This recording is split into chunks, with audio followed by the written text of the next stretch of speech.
Today I'm visiting Will Sherman of Medieval Arrows, and I'm talking to him about my Pilum.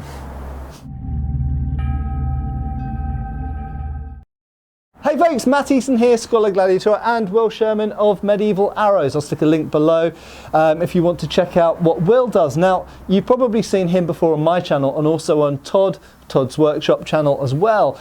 Now, years ago, many years ago now actually, I did a bunch of testing with the Roman Pilum. Now, I should mention this example here is not made by Will, this is made by Fabrica Cacti, who make really good Roman stuff.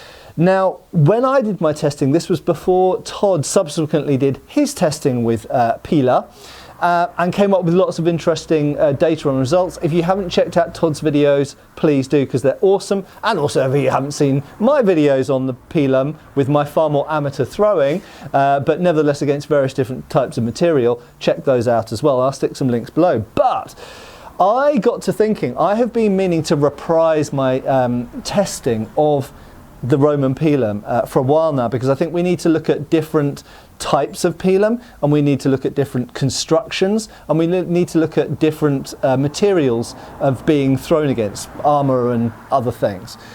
So the first things first, this is basically an introductory video to hopefully something that we'll be going forwards with. But Will, I wanted to talk to you about the possibility of creating a new head or adaptation or new shank for this Pilum for one specific reason.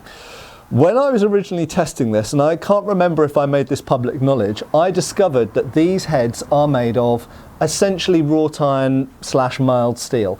They are quite soft at the tip. Now that's obviously a problem, as you've known from the arrows versus armour thing. Yep. If you shoot something with a soft tip into something hard, the hard material usually wins. Yep. The only exception is with things like bullets, where they're travelling so exceptionally fast that they can travel through the harder object anyway. But that's not the case with a hand-thrown thing like this, or even with an arrow or a crossbow bolt. So what I found was this was compressing, curling, bending at the tip. We're not talking about the shaft here, when it was impacting things like steel plate or iron plate. So how would you go about creating a weapon like this, where you want essentially a soft shank, but with a hard tip that is more able to go through something like Lorica segmentata armour? You do it in a couple of different ways. Mm-hmm. One would be to keep that the cheap soft material. I don't know how important it is for that to bend. I know that's the theory, isn't it? But yeah, but my conclusion was they bend sometimes, and I think that's Todd's conclusion as well. They bend sometimes, and that's anecdotal in the sources that this sometimes happens, but they don't need to bend, and the primary purpose is for this to pass through the shield and hit the person behind. Okay, so I would make that out of iron, in a traditional way, and I would scarf weld a steel head onto the end. Mm-hmm. So that's ending your iron about here, forging a scarf into it, taking a chunk of hardenable material like steel, scarfing the end of that, forge welding them together, and then you've got this area which you can harden, sharpen, do whatever you want to, and you've got this area which isn't expensive steel, which is more time consuming to work with as well. Yes. Yeah. That's cheap, that's soft, that's quick to forge. Very small amount of hardenable material on the end. That's how I would do it. It's good. So something I found in my researches as well is there is, as some of you might know from watching other related channels where they've talked about the Roman Pilum, there's actually quite a wide variety in Pila. They don't all look like this. So you might be used to seeing Pilum that look like this because they've been featured in movies, they've been featured in TV shows, documentaries, and they've been featured even in Asterix.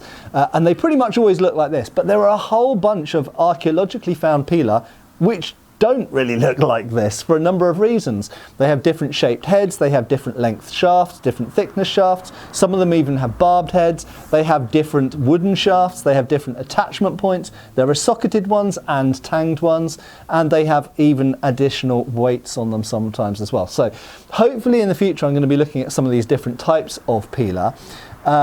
But one thing I wanted to ask is, Will, from your point of view, would there be any mileage in trying to add a steel tip onto one of these somehow? Yeah, that's the other way of doing it.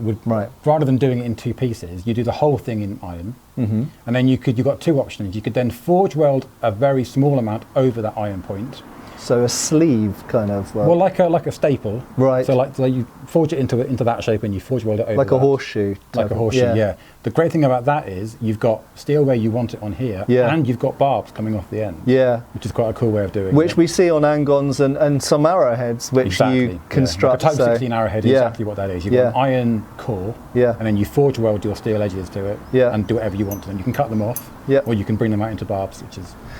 So basically, you know, I have a pair of these Pilum, and they've got iron mild steel things. I would like to get some hardened heads for them. I figured, well, you know, I know Will, he's not that far away from me. He makes things that are similar to this. Although I don't think you've ever done a Pilum before, have you? Or you've done an angon? I've done an angon. Yeah. The entire thing was iron with iron and layered steel head. The entire head was a separate fire welded component. Okay, cool.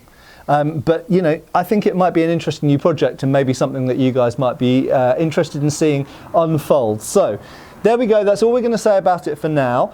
However, if you are viewers who have particular interest in the Roman military or archaeologists and you know things about the Roman Pilum and you know examples that we could maybe use as inspiration for the shape and design of the head, do you know anything about the metallurgy as well? Do you know if any analysis has been done?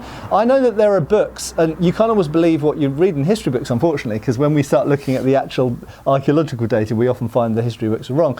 But I don't know if any analysis has actually been done of the heads of Roman Pilum. So if you know, please let us know in the comments down below. And this will be an ongoing and future project. And this is really just an introduction to the concept of it. And hopefully Will's going to be helping me bring some of this to realisation. And we will be testing Pilum in a variety of different ways and against various different targets. Anyway, thanks again to Will for having me over. No worries. We've done lots of really cool stuff today. I'm very tired from forging. Yeah, we'll look more at the Roman Pilum soon. But if you've got anything to contribute or ask or suggest, then feel free to do so in the comments down below. Okay, thanks a lot and thanks to Will. No worries, cheers. Cheers, folks. Bye.